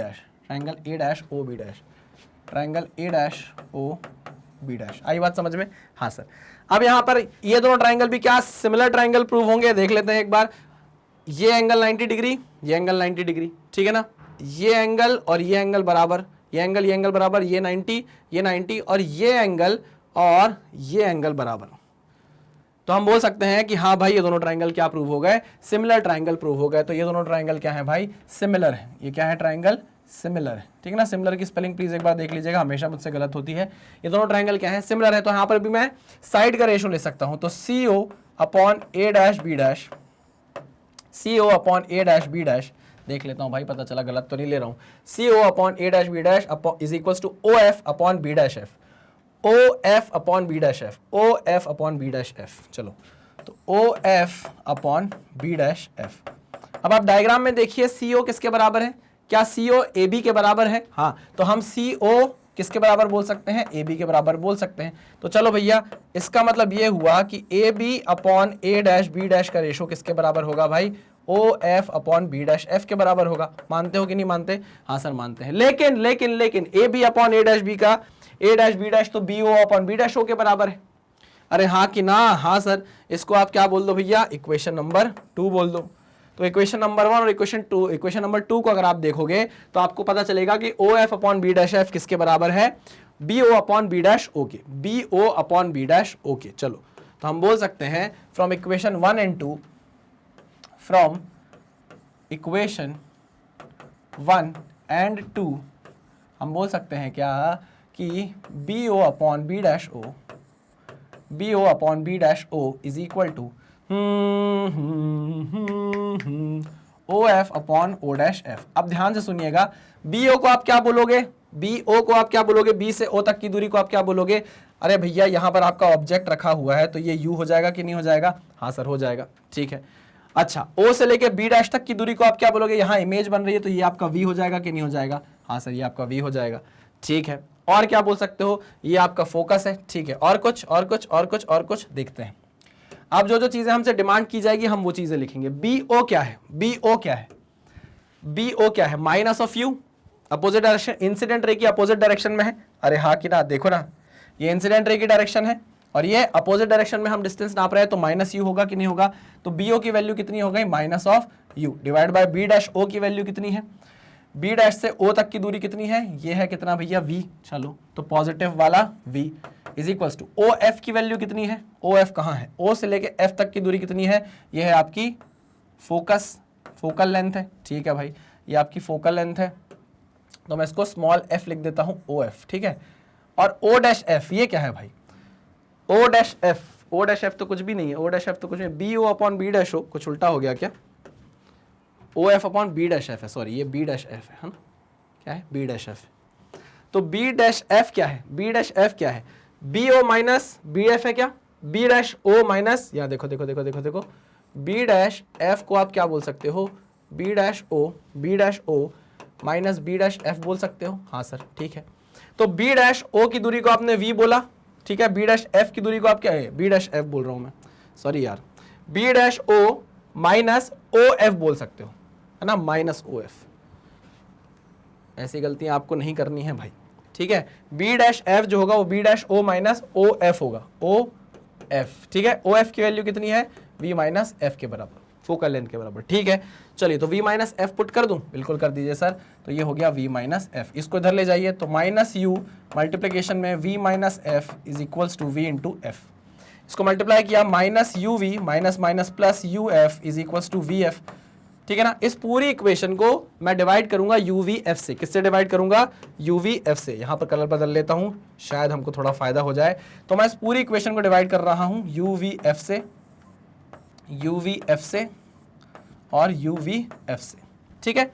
अब बताइए कट क्या आ जाएगा, यू वी कट जाएगा, यू एफ कट जाएगा, वी एफ कट जाएगा, ठीक है। तो फाइनली आपका रिलेशन क्या आएगा भाई, फाइनली आपका रिलेशन आने वाला है, फाइनली आपका रिलेशन आने वाला है क्या, क्या आने वाला है आपका finally relation, minus of 1/f is equals to कितना, प्लस, सॉरी यहाँ पे आएगा plus 1/v is equals to 1/u, ठीक है, u, ठीक है। चलिए तो 1/f is equals to 1/v minus 1/u। ये आ गया क्या आपका लेंस फॉर्मूला, लेंस फॉर्मूला आ गया क्या, हाँ सर बिल्कुल डिराइव हो गया है। तो चलिए आपने अपना लेंस फॉर्मूला क्या कर लिया भाई, डिराइव कर लिया है बड़ी आसानी से। चलो नेक्स्ट आगे बढ़े, नेक्स्ट अपना क्वेश्चन देखते हैं हमारा क्या है। नेक्स्ट हमारा क्वेश्चन है, under what condition is the phenomena of total internal reflection of light observed, obtain the relation between the critical angle of incidence and the refractive index of the medium. चलिए very good, आगे बढ़ते हैं, इसको solve करते हैं, कोशिश करते हैं। आप प्लीज वीडियो को पॉज करिए और इसको डिराइव करने की कोशिश करिए। सिंपल सी बात है, मुझे यहाँ रेड कलर की जरूरत पड़ेगी तो मैं रेड कलर यूज कर लेता हूँ। क्यों पड़ेगी, क्योंकि यहाँ पर मैं दो मीडियम को अलग अलग बताने वाला हूँ। देखिए एक ही लाइन बना देता हूँ, क्या एक ही लाइन बना लूँ, हाँ सर एक ही लाइन बना लो यार। चलिए तो मैं एक ही लाइन बनाता हूँ, लंबी बनाता हूँ थोड़ी सी, ठीक है। अब कलर बदल लेता हूँ, थोड़ा सा मुश्किल होते हुए मेरे लिए कलर बदलना, क्योंकि मेरे को कलर बदलने की आदत नहीं है, मैं गिरगिट नहीं हूँ। चलिए हम क्या है, हम जा रहे हैं ऑप्टिकली डेंसर मीडियम से ऑप्टिकली रेयरर मीडियम, ठीक है। ऑप्टिकली डेंसर मीडियम से हम ऑप्टिकली रेयरर मीडियम जा रहे हैं, μ2 इज ग्रेटर देन μ1, है ना। हम कहाँ से कहाँ जा रहे हैं, from optically denser medium, from optically denser medium, optically हम मतलब हमारी light ray, from optically denser medium medium to rarer medium, to rarer medium. हम ऑप्टिकली डेंसर मीडियम से रेयरर मीडियम की तरफ जा रहे हैं, प्लीज इस चीज को ध्यान रखिएगा। चलो तो हम जैसे ही डेंसर से रेयरर मीडियम की तरफ जाएंगे हम अवे फ्रॉम द नॉर्मल हो जाएंगे, हाँ कि ना, हाँ सर बिल्कुल सही कहा आपने, ठीक है। एक और डायग्राम बना रहा हूं, ध्यान से देखिएगा। इस बार मैंने क्या किया, अपना एंगल ऑफ इंसिडेंस बढ़ाया, इस बार मैंने अपना एंगल ऑफ इंसिडेंस बढ़ाया, ठीक है ना, एंगल ऑफ रिफ्रैक्शन, इस बार मैंने अपना एंगल ऑफ इंसिडेंस बढ़ा लिया, ठीक है ना। जैसे ही मैंने अपना एंगल ऑफ इंसिडेंस बढ़ाया, हमारा एंगल ऑफ रिफ्रैक्शन भी क्या कर गया, बढ़ गया, ऑब्वियस सी बात है, अवे फ्रॉम द नॉर्मल चला गया। मैंने बोला यार एंगल ऑफ इंसिडेंस थोड़ा और बढ़ाकर देखते हैं, तो मैंने जैसे ही अपना एंगल ऑफ इंसिडेंस और बढ़ाया और बढ़ाया और बढ़ाया, ये देखो मैंने अपना एंगल ऑफ इंसिडेंस और जैसे ही बढ़ाया, मैंने एक बहुत ही खतरनाक चीज ऑब्जर्व करी कि जो मेरा जो एंगल ऑफ रिफ्रैक्शन था वो कितना हो गया, 90 डिग्री हो गया। और मैं इसको क्या बोलता हूं, ग्रेजिंग इमरजेंस, मैं इसको क्या बोलता हूं, ग्रेजिंग इमरजेंस। ये सारी चीजें मैं आपको डिटेल में पढ़ा चुका हूं, है ना। अगर आपने देखे होंगे लेक्चर्स तो आपको पता चलेगा, अगर आपने डेरिवेशन वीडियोस देखेंगे तो आपको पता चलेगा कि इसको क्या बोला जाता है, ग्रेजिंग इमरजेंस, ठीक। यहां पर आपका जो एंगल ऑफ इंसिडेंस है, ये ग्रेजिंग इमरजेंस आपको कब मिलता है, जब आपका एंगल ऑफ इंसिडेंस एक एंगल के बराबर हो जाए, जिसको क्रिटिकल एंगल बोला जाता है। क्या बोला जाता है, critical angle, this is your critical angle. बात समझ में आई कि नहीं आई, हाँ सर समझ में आ गई, ठीक है ना। देखो ये दोनों चीजें हमको इतना ज्यादा क्या बोलते हैं उसको एक्साइट नहीं कर रही थी, लेकिन ये वाला जो केस था इसमें कुछ क्या था, पिक्यूलियर था, कुछ अलग था कि भाई हमारा एंगल ऑफ रिफ्रैक्शन 90 डिग्री हो गया। तो मेरे अंदर एक और खुजली हुई कि भैया मैं यहां नहीं रुकूंगा, मैं क्या करूंगा, मैं अपने इस एंगल ऑफ इंसिडेंस को सी से बढ़ा दूंगा। एंगल ऑफ इंसिडेंस को क्या करूंगा, सी से बढ़ा दूंगा। जैसे ही मैंने एंगल ऑफ इंसिडेंस को क्रिटिकल एंगल से बढ़ाया, ये रे कहां आ गई, वापस डेंसर मीडियम में आ गई, और रेयर मीडियम में कोई लाइट रे गई ही नहीं। इसको बोला जाता है टोटल इंटरनल रिफ्लेक्शन। क्या बोला जाता है इसको, टोटल इंटरनल रिफ्लेक्शन। बात समझ में आई कि नहीं आई? हाँ सर समझ में आ गई। चलिए अब आप इसी डायग्राम को ध्यान से देखिएगा, किसको, इस लास्ट वाले डायग्राम को ध्यान से देखिएगा। मैं अपना पेन का कलर चेंज करने वाला हूं और it will take a second. चलिए वेरी गुड। मैं इस पॉइंट को बोल रहा हूं पॉइंट ए, और इस पॉइंट पर मैं क्या लगा रहा हूं, स्नेल्स लॉ। क्या लगा रहा हूं, स्नेल्स लॉ। तो मैंने लगाया भैया Snell's law at point A, Snell's law at A. Snell's law लगाया मैंने कहां पे भैया, पॉइंट ए पर। ध्यान से देखिएगा। तो मैं बोल सकता हूं mu two sine C is equal to, mu two sine C is equals to mu one sine R, और साइन आर को मैं साइन 90 बोल सकता हूं क्या? हाँ सर बिल्कुल बोल सकते हो, साइन 90। अरे देखो ना, साइन आर को, आर की वैल्यू 90 है, तो साइन आर को मैंने साइन 90 लिख लिया। अच्छा, मैंने ये मान लिया कि हमारा जो ये रेयरर मीडियम है ये एयर है। क्या मान लिया मैंने, ये जो रेयरर मीडियम है ये क्या है, एयर है। तो आप म्यू वन की वैल्यू 1 भी बोल सकते हो। हाँ हाँ हाँ हाँ बोल सकते हो कि नहीं, बिल्कुल बोल सकते हो। तो sir mu two into sine C is equals to 1 into sine 90, यानी कि ये तो वैल्यू आ गई 1। ठीक है, तो साइन सी का, sine C is equals to 1 upon mu, ये रिलेशन आ सकता है क्या? म्यू टू बोल दो, म्यू टू की वैल्यू म्यू मान लो, कोई बड़ी बात थोड़ी ना, म्यू टू की वैल्यू आप म्यू मान लो। ठीक है, तो आप इस रिलेशन को ऐसे भी तो लिख सकते हो, हाँ कि ना? बिल्कुल सर। अरे हाँ कि ना? हाँ सर। तो sine C is equals to 1 by mu आया कि नहीं आया? बिल्कुल आया। वो यही तो पूछ रहा है कि derive the relation between the critical angle of incidence and the refractive index of the medium. ये लो, म्यू क्या है, refractive index of the medium. समझे कि नहीं समझे? हाँ सर समझ गए। अच्छा, यहां पर कंफ्यूजन होती है कि सर अगर यहां पर एयर के अलावा और कोई रिफ्रैक्टिव इंडेक्स होता तो फिर हम क्या करते, हम किसको ऊपर लेते, हम किसको ऊपर लेते हो? देखो जो साइन की वैल्यू होती है वो मैक्सिमम होती है क्या, 1, उससे ज्यादा वैल्यू हो नहीं सकती, है ना। ज्यादातर आपको साइन की वैल्यू, साइन थीटा की वैल्यू 1 से कम ही देखने को मिलती है। तो ये रेशो मैक्सिमम कितना हो सकता है, 1, नहीं तो क्या होगा, उससे कम ही होगा। तो हमेशा डिनोमिनेटर में डेंसर मीडियम का रिफ्रैक्टिव इंडेक्स आएगा, न्यूमिनेटर में रेयरर मीडियम का आएगा। इसको याद करके रखना, याद करके रखना। क्या मैंने बोला कि sine C is equals to mu one minus mu one upon mu two आप लिखते हो, जिसमें ये रेयरर मीडियम का रिफ्रैक्टिव इंडेक्स होगा, रेयरर मीडियम का, और ये डेंसर मीडियम का रिफ्रैक्टिव इंडेक्स होगा। ये होगा रेयरर मीडियम का रिफ्रैक्टिव इंडेक्स और ये डेंसर मीडियम का रिफ्रैक्टिव इंडेक्स होगा। हमेशा याद रखना इस बात को, ठीक है। तो हमने रिलेशन क्या कर लिया है, डिराइव कर लिया है। चलिए आगे बढ़ते हैं नेक्स्ट क्वेश्चन पे। नेक्स्ट क्वेश्चन क्या है हमारा, ड्रॉ अ रे डायग्राम टू शो, हो इतना बड़ा क्वेश्चन, हा। चलिए अब यहाँ पर दो बड़ी चीजें हमको दे दी गई हैं। एक तो इतना बड़ा डायग्राम बनाओ पहले, उसके बाद भैया उसका एक डेरिवेशन है वो करो, उसके बाद फिर एक क्वेश्चन दे दिया उस क्वेश्चन को करो। अरे भाई ये तो बहुत ही बड़ा तामझाम है। हम कोशिश करेंगे कि हम इस क्वेश्चन को फटाफट करें और कम जगह में निपटाएं। आ जाओ चलो। तो हमको यहाँ पे जरूरत पड़ेगी एक ब्लैक पेन की। देखिए मैंने आपको इसका डेरिवेशन फुल फ्लेज में कराया है। जो पहला क्वेश्चन आपको दिया है सटासटी क्वेश्चन आपको बनना चाहिए। इसके लिए चाहिए कंपाउंड माइक्रोस्कोप है, तो आपको इसके लिए चाहिए एक ऑब्जेक्टिव लेंस। क्या चाहिए भाई, एक ऑब्जेक्टिव लेंस। छोटा डायग्राम बना रहा हूँ, या मैं इसको दूसरे पेज में बना दूं, सॉल्व यहाँ कर लेंगे, है ना। दूसरे पेज में बना देता हूँ, सॉल्व यहाँ कर लेंगे। चलो वहाँ हमको जगह थोड़ी ज़्यादा मिल जाएगी। आइए, तो यहाँ पर यह है आपका ऑब्जेक्टिव लेंस, ठीक है ना, जिसका आपकी फोकस जो कम फोकल लेंथ का होता है, ठीक है ना। क्या होता है भाई, जो कम फोकल लेंथ का होता है, ठीक है। और ये है आपका आई पीस, ये है आपका आई पीस जो आंखों के पास। अरे अरे अरे अरे कितना मोटा आई पीस बना दिया सर आपने, इसको ज़रा पतला करिए सर। चलिए वेरी गुड, बहुत बढ़िया। यह है आपका ऑब्जेक्टिव, यह है आपका ऑब्जेक्टिव, और यह है आपका आई पीस। कोई दिक्कत, कोई परेशानी नहीं सर। इसका जो है फोकल लेंथ वो स्मॉल है। इसकी फोकल लेंथ क्या है, स्मॉल है। अरे बेटा पेन चल क्यों नहीं रहे हो, स्मॉल फोकल लेंथ है भैया इसकी, और इसकी फोकल लेंथ है लार्ज, ठीक है। चलिए वेरी गुड। क्या होता है यहाँ पर हम जो ऑब्जेक्ट रखते हैं ना, प्यार से समझते चलेंगे भाई। जो जो चीज़ें हैं जिसको डिटेल में और ज़्यादा पढ़ना होगा वो प्लीज़ जाकर डेरिवेशन ज़रूर देखेंगे। ये ऑब्जेक्ट है हमारा, ठीक है ना। अच्छा ऑब्जेक्ट कैसा है, क्योंकि कंपाउंड माइक्रोस्कोप है तो आपको छोटी छोटी चीज़ें देखनी है। क्या देखनी है आपको, छोटी छोटी चीज़ें देखनी है ना। तो ये छोटू सा ऑब्जेक्ट मैंने बनाया, छोटू सा ऑब्जेक्ट मैंने बनाया। ये लो भाई छोटू सा ऑब्जेक्ट, ठीक है ना, छोटू सा ऑब्जेक्ट था, चलो इसको नाम दिया मैंने ए बी, ठीक है ना। ये रेस गई भैया, ये रेस गई, कहाँ गई, कहाँ से निकलेगी, इसकी फोकस से निकलेगी, ठीक है ना। दूसरी रे कहाँ से जाएगी, ऑप्टिकल सेंटर से जाएगी, यहाँ कहीं टकराएगी। थोड़ा और अच्छा बनाइए सर, ये सही नहीं गया, ऑप्टिकल सेंटर से गया नहीं सर ये। तुम लोग कितने ज़्यादा डिमांडिंग हो, क्यों, कितने ज़्यादा डिमांडिंग हो। ऑप्टिकल सेंटर से सर निकाली ना, ये लो भाई, ऑप्टिकल सेंटर से निकाल दिया, ठीक है ना। यहाँ पर क्या बनी आपकी, यहाँ पर आपकी क्या बनी भैया, इमेज बनी। यहाँ पर क्या बनी आपकी, इमेज बनी, ठीक है ना।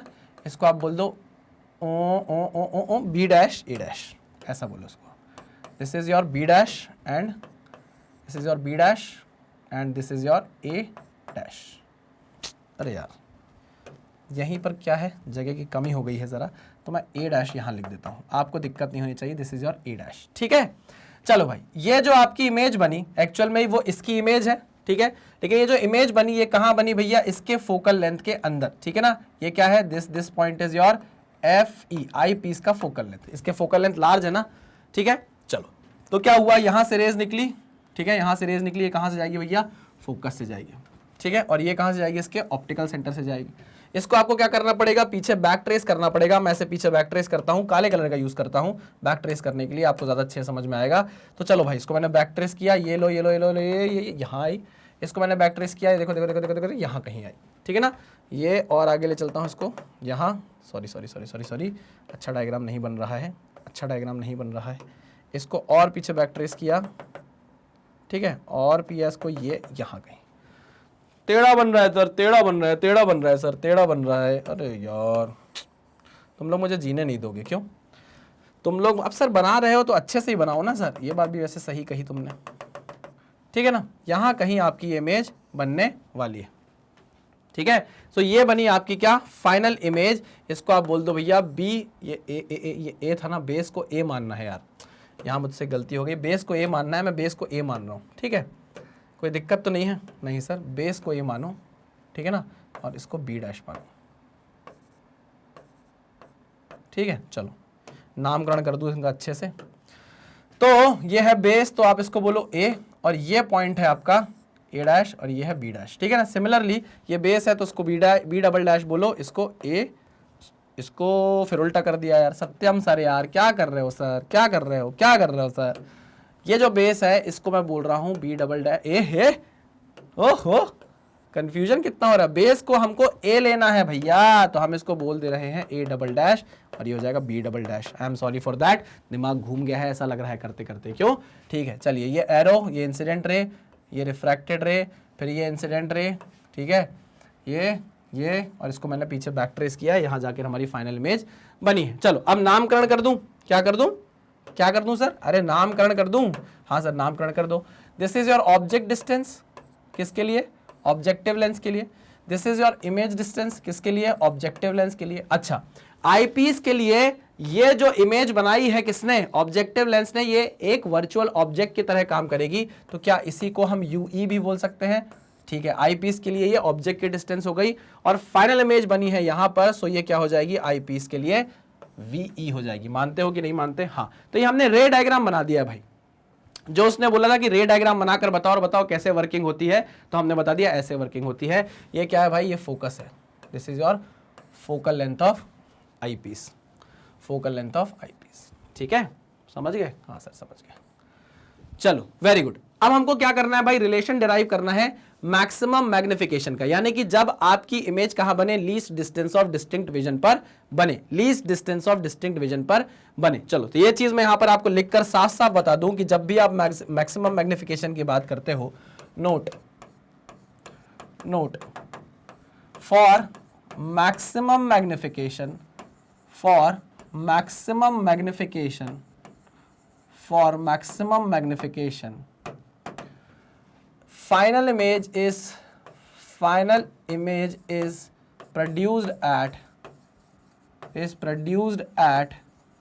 least distance of distinct vision, that is at 25 centimetre, ठीक है। आई मेरी बात समझ में। अब क्योंकि आई पीस ये है तो आप देख कहां से रहे हो, आप देखते आई पीस के पास से ही हो, ये बात याद रखना, ठीक है ना। ये आप देख रहे हो यहां से आई पीस के पास से। अब आपको मैक्सिमम मैग्निफिकेशन का फॉर्मूला चाहिए भाई, तो उसके लिए आपको विजुअल एंगल का कंसेप्ट पता होना चाहिए, जो कि मैंने आपको लेक्चर्स में पढ़ाया, वो आपको जाकर देखना पड़ेगा। हम जानते हैं कि अगर हमें मैक्सिमम मैग्निफिकेशन चाहिए या हम बोले हमको मैग्निफिकेशन चाहिए, तो मैग्निफिकेशन का फॉर्मूला होता है भाई बीटा बाय अल्फा। क्या होता है? Beta by alpha. अल्फा क्या होता है? ऑब्जेक्ट, कोई भी ऑब्जेक्ट हमारी आंखों पर सबसे ज्यादा विजुअल एंगल कब सबटेंड कर सकता है? जब उसे least distance of distinct vision पर रखा जाए। ठीक है, चलिए भाई, तो यहां पर क्योंकि एंगल्स बहुत छोटे छोटे हैं, इसलिए हम tan बीटा को बीटा बोल सकते हैं, ठीक है, और tan अल्फा को क्या बोल सकते हैं? अल्फा बोल सकते हैं। देखिए, जब ये डेरिवेशन मैंने आपको कराए हैं, तो मैंने इनको आधा घंटा, 1 घंटा, 40 मिनट, 45 मिनट भी दिया है एक डेरिवेशन को समझाने के लिए। लेकिन अब क्योंकि आपके एग्जाम में आएगा, तो आपको इसको जल्दी जल्दी करने की आदत होनी चाहिए। क्या चीज बतानी है क्या नहीं, ये आपको पता होना चाहिए। चलिए भाई, तो magnification is nothing but beta by alpha. तो अगर आपको कोई tan अल्फा निकालने को बोले, तो आप कैसे निकालोगे भाई tan अल्फा? सिंपल सी बात है, ये हमारी आंख है, ठीक है ना, ये हमारी आंख है, और इस आंख पर ये ऑब्जेक्ट सबसे ज्यादा विजुअल एंगल तभी सबटेंड करेगा जब ये कहां रखा होगा? Least distance of distinct vision पर रखा होगा।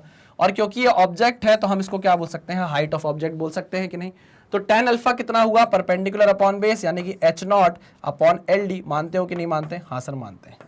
tan अल्फा क्या हुआ? h0 upon LD। क्या आप tan अल्फा की जगह उसको अल्फा भी बोल सकते हो? बिल्कुल बोल सकते हो सर। अच्छा, tan बीटा कैसे निकालोगे? अगर बीटा निकाल भी रहे हो, तो ये बताओ कि बीटा यहां पर आपको दिख कहां रहा है? तो बीटा वो एंगल होता है जो आपकी आंखों पर सबटेंड होता है। क्या? बीटा वो एंगल होता है, वो आपकी आंखों पर सबटेंड होता है जब आप आईपीस से देख रहे होते हो। ठीक है, तो ये वो एंगल है beta, this is your angle beta. आई बात समझ में? चलिए, तो हम बोल सकते हैं कि जो tan बीटा है वो एक्चुअल में परपेंडिकुलर अपॉन बेस, यानी कि a dash b dash upon you ई होगा कि नहीं होगा? बिल्कुल होगा, a dash b dash upon you ई होने वाला है। ठीक है, a dash b dash upon you ई होने वाला है। देखो, हमको a डैश, अगर इस पॉइंट को हम o बोल देते, तो a डैश से o की दूरी पता है जो कि यू ई है, लेकिन हमें a डैश b डैश की वैल्यू अभी पता नहीं है। तो हमें क्या करना पड़ेगा? थोड़ी सी मेहनत करनी पड़ेगी। क्या करने के लिए? a डैश b डैश को फाइंड आउट करने के लिए। तो चलिए, यहां पर मैं पेन का कलर बदलता हूं और मेहनत करता हूं a डैश b डैश की वैल्यू फाइंड आउट करने की। चलिए, तो a डैश b डैश, आपको इसकी वैल्यू फाइंड आउट करनी है। कोशिश करते हैं। देखो, मुझे पता है मैग्निफिकेशन ऑफ ऑब्जेक्टिव लेंस अगर मैं निकालना चाहूं, दैट इज MO, तो वो क्या होगा भैया? V बाई यू होगा कि नहीं होगा? V by you. Objective lens के पास आ जाओ।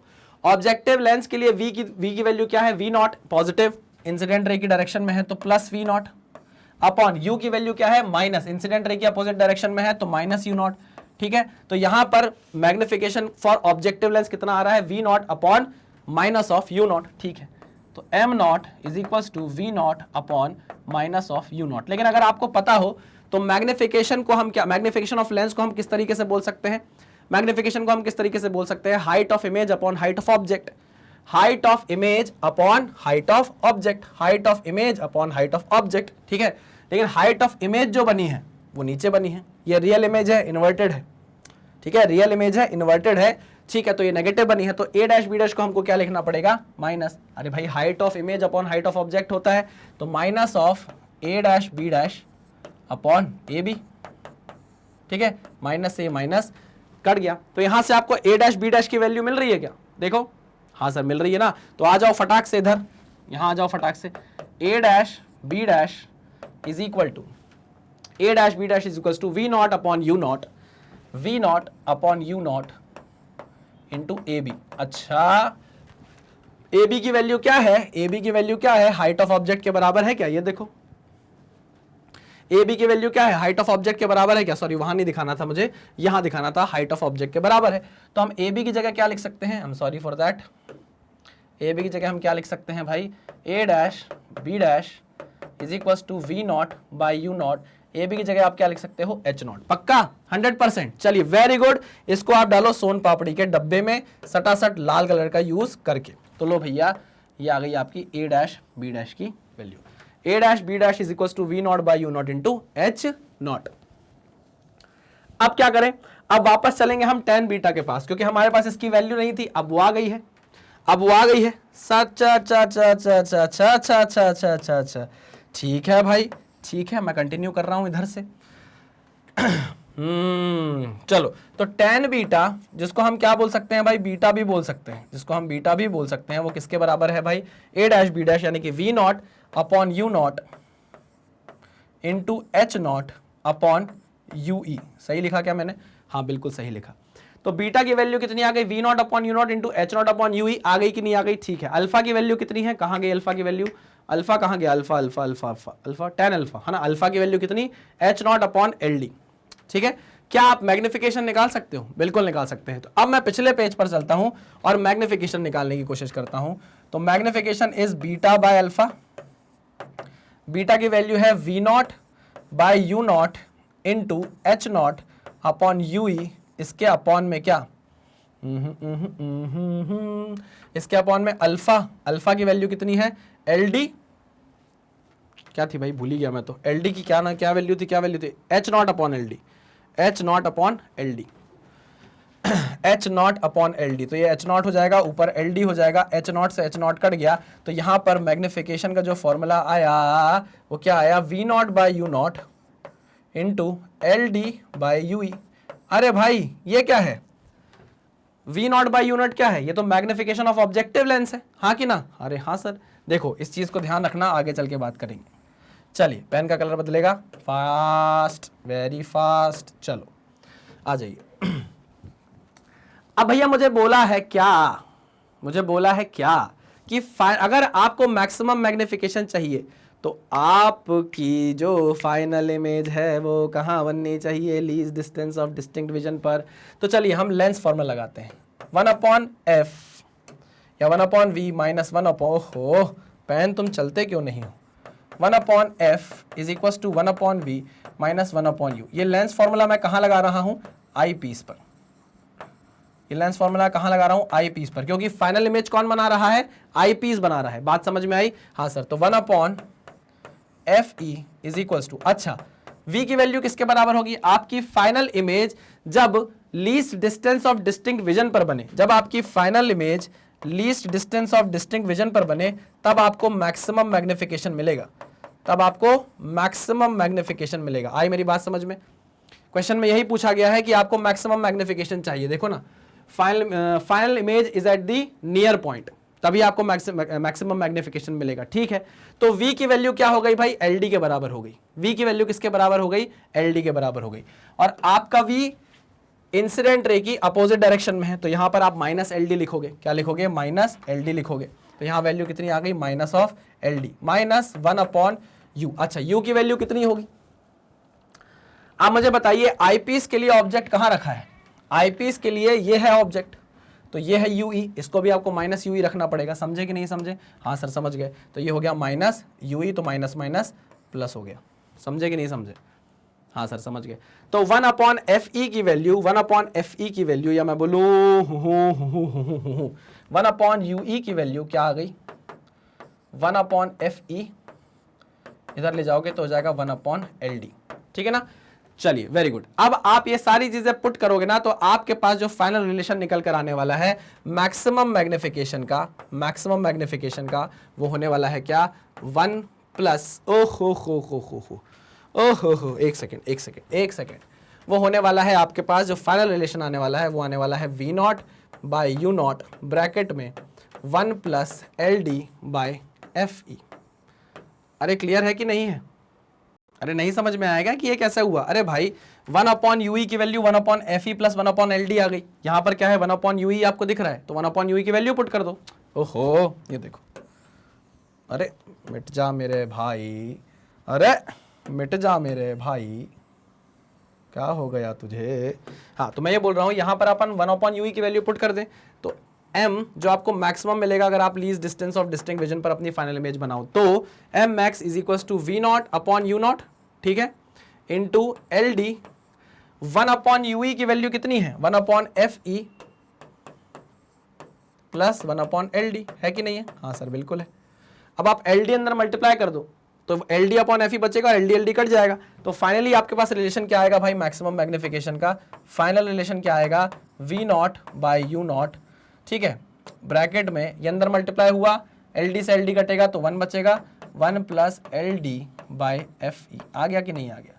सटा सट आ गया भाई, सटा सट। लो भैया इसको मैं क्या करूं, सोन पापड़ी के डब्बे में पैक कर दूं। M max is equal to V naught by U naught 1 plus L D by F E. तो भाई साहब जो इसने बोला, अभी देखो अब इस क्वेश्चन का पहला पार्ट हुआ है, अभी इस क्वेश्चन का पहला पार्ट हुआ, ये पार्ट तो हमने सॉल्व किया ही नहीं है। बात समझे कि नहीं समझे? हाँ सर समझ गए। चलिए भाई तो आगे बात करेंगे, इस क्वेश्चन को सॉल्व करेंगे। आप इसको क्या करो, नोट डाउन करो। इसको नोट डाउन कर लिया। अब मुझे ऐसा लग रहा है कि हमारे पास पेज है नहीं, तो मुझे इसको मिटाना पड़ेगा। आपको इस चीज़ का स्क्रीनशॉट लेना पड़ेगा क्योंकि हमारे पास जगह भर गई है। ठीक है, तो आई होप आप ये समझ गए होंगे। प्लीज़ प्लीज़ प्लीज़ इसको लिख लीजिए, नोट डाउन कर लीजिए। ये चीज़ मैं बने रहने दे रहा हूँ क्योंकि ये टफ है, ये बहुत आसान सी चीज़ थी, आप इसको खुद कर सकते हैं। तो मैं इसको यहाँ पर मिटा दूंगा। ठीक है, मुझे माफ़ करना। ओम साई राम सबसे पहले लूँगा, मम्मी डैडी का नाम। चलो भैया अब नेक्स्ट पार्ट करते हैं क्वेश्चन का। क्या बोल रहा है? Angular magnification of 30x is desired. Total magnification कितना डिजायर्ड है भैया? टोटल मैग्निफिकेशन डिजायर्ड है 30 टाइम्स। ठीक है, using an objective of focal length. अच्छा, ऑब्जेक्टिव ऑफ फोकल लेंथ, आपको फोकल लेंथ ऑब्जेक्टिव की कितनी दी है? 1.25 सेंटीमीटर। ठीक है, and an eyepiece of focal length 5 centimetre. अच्छा, एक आई पीस दिया है जिसकी फोकल लेंथ कितनी है? 5 centimetre. How will you set up the compound microscope for the final image formed at least distance of distinct vision? How will you set up the compound microscope for the final image formed at least distance of distinct vision? ठीक है भाई, इसके बारे में बात करते हैं हम ये जानते हैं कि टोटल मैग्निफिकेशन आपको 30 दिया हुआ है। सिंपल, ठीक है ना। आप least distance of distinct vision की बात कर रहे हो, least distance of distinct vision की बात कर रहे हो, तो हम यहां पर मैग्निफिकेशन अपना निकाल सकते हैं। कितना कितना कितना कितना कितना आई पीस का कितना? 1 plus L D by F E. मानते हो कि नहीं मानते? अरे मानते हो कि नहीं मानते? हाँ सर बिल्कुल मानते हैं। ये कितना आएगा? ये आएगा 1 plus least distance of distinct vision है 25 और एफ ई की वैल्यू कितनी है? 5। ओहो, पेन को क्या हो जाता है? तो ये हो गया 5 कटा 5 से, ये हो गया कितना? 5 प्लस 1 6। तो आपके आई पीस की मैग्निफिकेशन कितना आ गया? 6 आ गया। अब टोटल मैग्निफिकेशन आपको 30 चाहिए।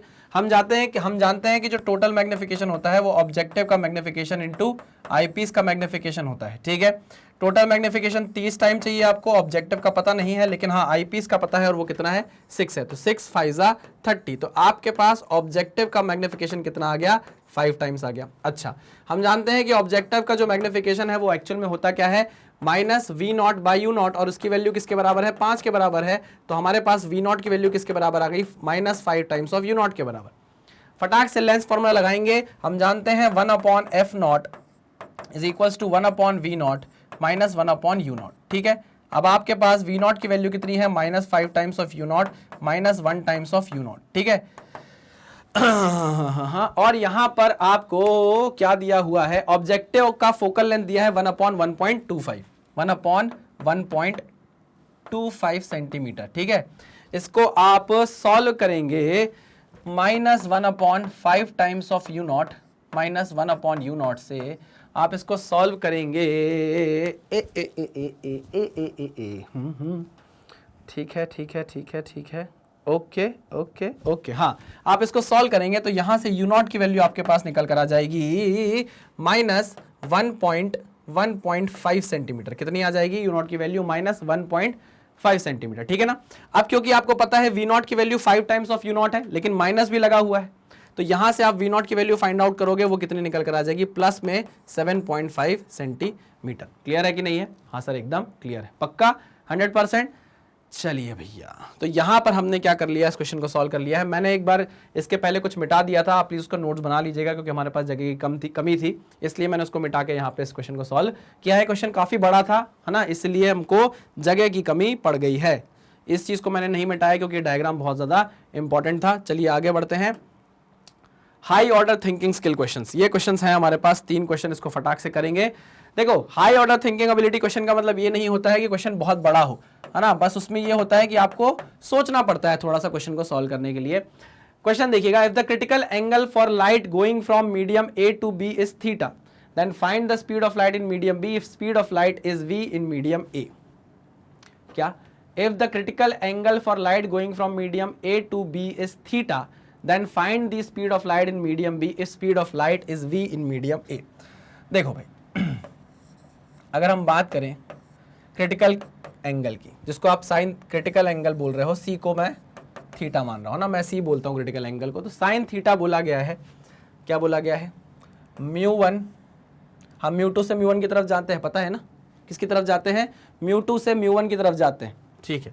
तो हमेशा जो डेंसर मीडियम की रिफ्रैक्टिव इंडेक्स होती है वो नीचे होती है, डेंसर मीडियम की रिफ्रैक्टिव इंडेक्स नीचे होती है। तो हम कहाँ से जा रहे हैं, मीडियम ए से बी की तरफ जा रहे हैं, तो म्यू ए नीचे होगा, म्यू बी ऊपर होगा। मानते हो कि नहीं मानते? हाँ सर बिल्कुल मानते हैं। ओके ठीक है।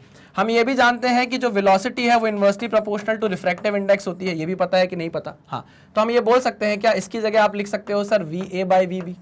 मैंने कहा ठीक है मान लेते हैं भाई, तो sine theta is equal to V A by V B, हाँ कि ना? हाँ सर बिल्कुल सही।